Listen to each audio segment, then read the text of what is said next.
নমস্কাৰ মোৰ ইউটিউব চেনেলৰ এটা নতুন ভিডিঅ'লৈ পুনৰ আপোনালোকক মই স্বাগতম জনালোঁ। মই দুদিনমান আগত এটা ভিডিঅ' বনাইছিলোঁ যে নতুনকৈ এপইণ্টমেণ্ট পোৱা PGT সকলৰ ফাৰ্ষ্ট চেলাৰী কিমান হ'ব বৰ্তমান সময়ত যদি এপইণ্টমেণ্ট পায় তেখেতসকলে। পিছৰ কথা বেলেগ, কাৰণ DA টো আপোনালোকে গম পায় এটা সময়ৰ মূৰে মূৰে DA টো বাঢ়ি গৈ থাকে বা জুলাইত ইনক্ৰিমেণ্ট বাঢ়ে।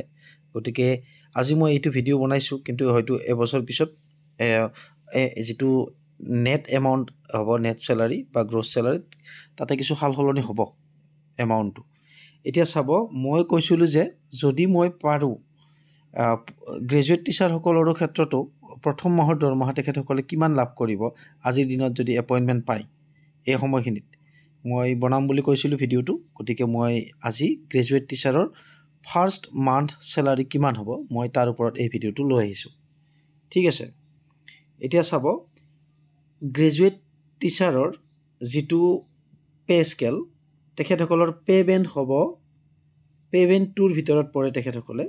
আৰু তেখেতসকলৰ গ্ৰেড পে' আছে 8,700 টকা, আৰু পে' বেণ্ডটো আৰম্ভ হ'ব 14,000 পৰা ষ্টাৰ্টিং হ'ব, আৰু সেইফালে হয়তো 70,000লৈকে হ'ব।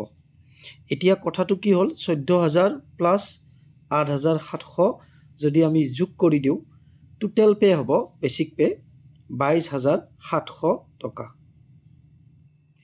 গতিকে গ্ৰেজুৱেট টিচাৰৰ বেচিক পে' হ'ব 22,700, যিটো পে' বেণ্ড আৰু গ্ৰেড পে' প্লাছ কৰি পোৱা গ'ল 22,700। ঠিক আছে, এইখিনি হৈ গ'ল। মই অকণমান জুম কৰি দেখালোঁ আপোনালোকক। এতিয়া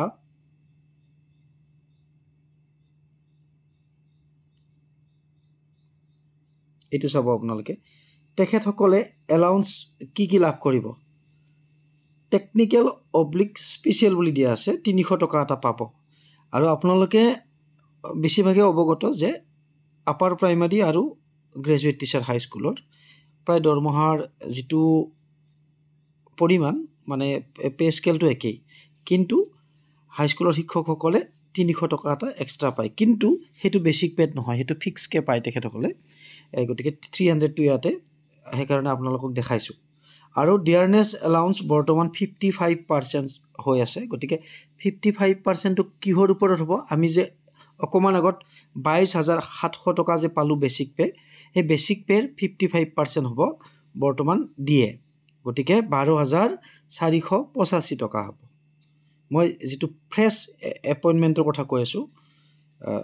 তাৰ পাছত হাউচ ৰেণ্ট হ'ল 7%। ঠিক আছে, গতিকে এই 7%টো মই এই যিটো চেলাৰী শ্লিপ লৈছোঁ, সেই চেলাৰী শ্লিপৰ ওপৰত ভিত্তি কৰিহে কৈছোঁ। গতিকে 7% হ'লেও সেই 22,700 7% হ'লে 1589, মানে 1,589 টকা হ'ব। কিন্তু পষ্টিঙৰ ঠাই ভেদে হাউচ ৰেণ্টটো অলপ সাল সলনি হয়। যদি আপোনালোকে মেট্ৰ' চিটিত চাকৰিটো লাভ কৰে, তেতিয়াহ'লে আপোনালোকে 10% হাউচ ৰেণ্ট পাব, আৰু চিটি এলাউন্স হয়তো 300 পাব পাৰে আপোনালোকে। আৰু যদি আপোনালোকে চাব ডিভিজনৰ ওচৰত হয়তো 10 কিলোমিটাৰৰ ভিতৰত যদি আপোনালোকে থাকে, তেতিয়াহ'লে আপোনালোকে 8% পাব হাউচ ৰেণ্ট। গতিকে তেতিয়া অলপ ফিগাৰটো চেঞ্জ হ'ব। এইখিনি হৈ গ'ল। এতিয়া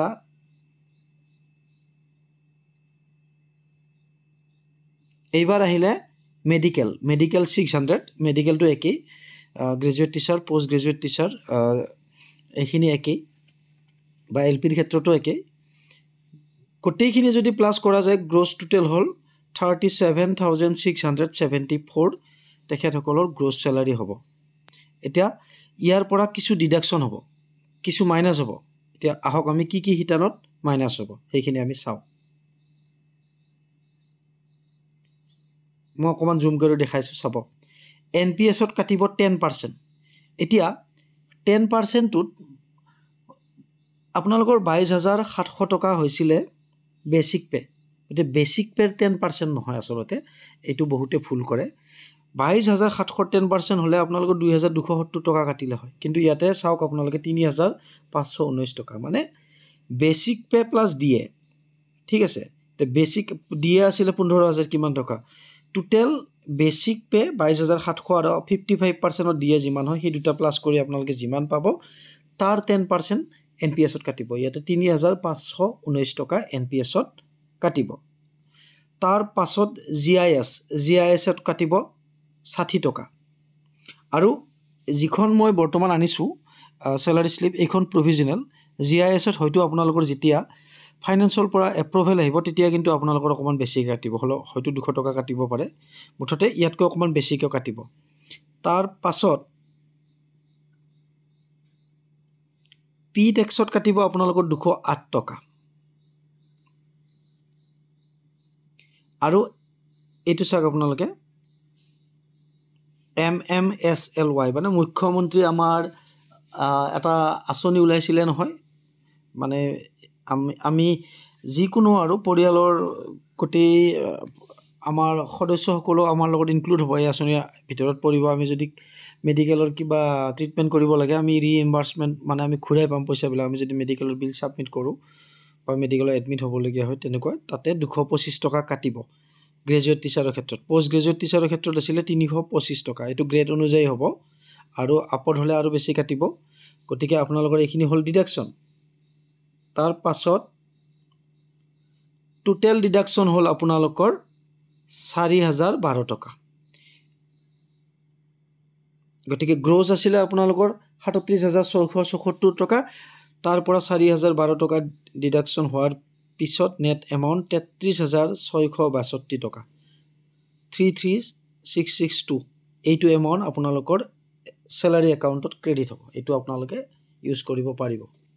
গতিকে এইখিনি আছিলে গ্ৰেজুৱেট টিচাৰৰ ক্ষেত্ৰত এইখন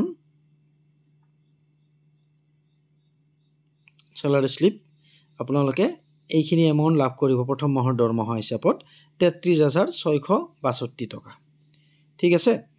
গতিকে পুনৰ মই এই শিতানত যদি আৰু নেক্সট ভিডিঅ' বনাব পাৰোঁ নিশ্চয় মই ডিটেইলছত আনিম, মানে কেনেকুৱা বছৰত কেনেকুৱা ইনক্ৰিমেণ্ট বাঢ়ে, কেনেকুৱা কেলকুলেশ্যন কৰে। গতিকে আজিৰ ভিডিঅ'টোত এইখিনিয়ে আছিলে। ধন্যবাদ।